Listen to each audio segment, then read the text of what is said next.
তো আমি এমন একজনকে বিয়ে করতে চাই যে বিনা যৌতুকে আমাকে বিয়ে করবে, এবং আমার সেক্ষেত্রে একটু শর্ত আছে, তাকে নামাজি হতে হবে। কারণ আমি একটু ধার্মিক, তো আমি চাই আমার স্বামী 5 ওয়াক্ত নামাজ পড়ুক। আর সে যে কোনো বয়সী হোক, তার কোনো সমস্যা নাই আমার, বাট নামাজি হতে হবে। আর যৌতুকের কারণে আমাদের মতো অনেক গরিব মেয়েদের বিয়ে শাদী হয় না। আপু কেমন আছেন? জি আলহামদুলিল্লাহ, ভালো। আপনার নাম কি? তানিয়া। তানিয়া। বাড়ি কোথায়? কাপাসিয়া। কাপাসিয়া। পরিবারে কে কে আছেন? আমি, আমার আম্মু আর আমার একটা ছোট বোন।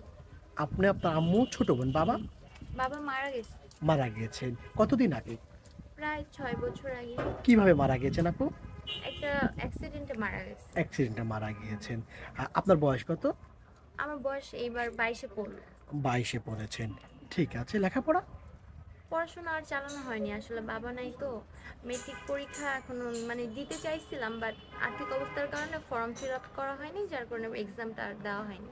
বুঝতে পেরেছি। যেহেতু বাবা নেই, মাথার উপর বটগাছ নেই, হুম।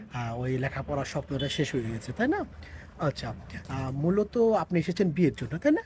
হুম। কেমন লাইফ পার্টনার বা কেমন জীবনসঙ্গী চান? মানে আপাতত মনে করেন উনি কর্মজীবী হবে, যে আমার দায়িত্ব নিতে পারবে, যেহেতু আমার বাবা নাই। আমার মা খুব কষ্ট করে আমাদের বড় করতেছে, তো আমি চাই যে আমার পড়াশোনার খরচ চালাতে পারবো। আমার পড়াশোনা করার ইচ্ছা আছে। পড়াশোনা করার ইচ্ছা আছে? পরবর্তীতে যদি আমাকে পড়াশোনা করায়, যে মনে করেন আমার দায়িত্ব টায়িত্ব নিতে পারবে, ভালো একজন ভদ্র একজন লোক চাই।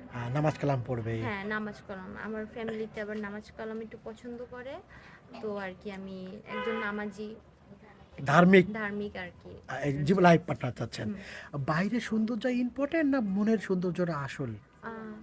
বাইরের সৌন্দর্য তো সৌন্দর্য না ভাইয়া, কার মনে কি আছে বলা যায় না। মনের সৌন্দর্য তার আচার ব্যবহারই আসল। আসল। হুম। আচ্ছা আপু, আপনি দেখতে সুন্দর, মাশাআল্লাহ, খুব সুন্দরভাবে কথা বলছেন, গুছিয়ে কথা বলছেন। আপনাকে কেউ তো বিয়ে করতে চাইবে, যোগাযোগ করতে চাইবে, তা নিয়ে আপনার সাথে কিভাবে যোগাযোগ করবেন? আমার তো আপাতত কোনো মোবাইল টোবাইল নাই, তো আমি যেহেতু ভাইয়ার মাধ্যমে আসছি, ভাইয়ের কাছে আসছি, আপনারা ভাইয়ার সাথে যোগাযোগ করলে আমাকে পেয়ে যাবেন। প্রিয় দর্শক, অসাধারণ দেখতে, সুন্দরভাবে কথা বলে। উনার সাথে যোগাযোগ বা কথা বলতে চাইলে একটি নাম্বার আপনার চোখের সামনে দেখা যাচ্ছে। এই নাম্বার ইমো, হোয়াটসঅ্যাপ সব আছে। ইমোতে বা হোয়াটসঅ্যাপে তানিয়ার একটা স্ক্রিনশট মেরে সঙ্গে ভয়েস করে পাঠিয়ে দেবেন, আমরা যোগাযোগ করে দেবো। বিশেষভাবে অনুরোধ করছি দর্শক, আপনারা সরাসরি কোনো ফোন কল করবেন না, তাহলে আমরা ব্লক করে দিব। আপু, তানিয়া না? হ্যাঁ ভাই। স্বপ্ন কি আছে? স্বামীকে নিয়ে কোথায় যাওয়ার আছে যদি বিয়ে করে আপনাকে? ঘুরতে যাওয়ার ইচ্ছা আছে অনেক জায়গা। আচ্ছা। আপনার বয়স 22 বছর, ওনার বয়স কেমন হবে বয়সটা?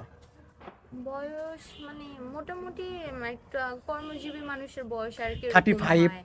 হ্যাঁ, মানে 30-এর উপর তো হবেই আর কি। 35-40 হলেও সমস্যা নাই। না, বয়সটা নিয়ে কোনো অভিযোগ না নাই। বয়স নিয়ে আপাতত কোনো অভিযোগ নাই, কিন্তু মানে ভালো হইতে হবে মানুষ।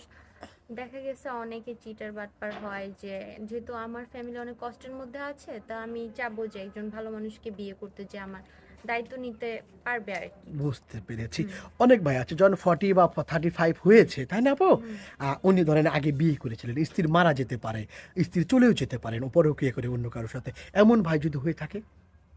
সেক্ষেত্রে যদি উনার মানে মারা যায় বা ডিভোর্স হয়ে গেছে, সেক্ষেত্রে করা যায়, বাট মানে পরকীয়া করবে, একজনকে লুকায় বিয়ে করবে, এরকম কাউকে মানে চাচ্ছি। প্রেজেন্ট থাকা যাবে না? প্রেজেন্ট থাকা যাবে না, পাস্ট থাকলে সমস্যা নেই। সমস্যা নাই। দারুণভাবে কথা বলছেন। নাম তানিয়া। হুম, তাই। তানিয়া কোরআন শরীফ পড়তে পারেন? হ্যাঁ, পড়তে পারি। আলহামদুলিল্লাহ। রোজা আছেন মেবি? জি, রোজা আছে। দর্শক, ভিডিও শেষে আমি আবার অনুরোধ করে বলছি, আপনারা যদি তানিয়ার সাথে যোগাযোগ বা কথা বলতে চান, একটি নাম্বার আপনার চোখের সামনে দেখা যাচ্ছে। এই নাম্বার ইমো, হোয়াটসঅ্যাপ সব আছে। ইমোতে বা হোয়াটসঅ্যাপে তানিয়ার একটা স্ক্রিনশট মেরে পাঠিয়ে দেবেন, আমরা যোগাযোগ করে দেবো। তানিয়া ভালো থাকবেন, আপনার হাসিটা অনেক চমৎকার। আসসালামু আলাইকুম। ওয়ালাইকুম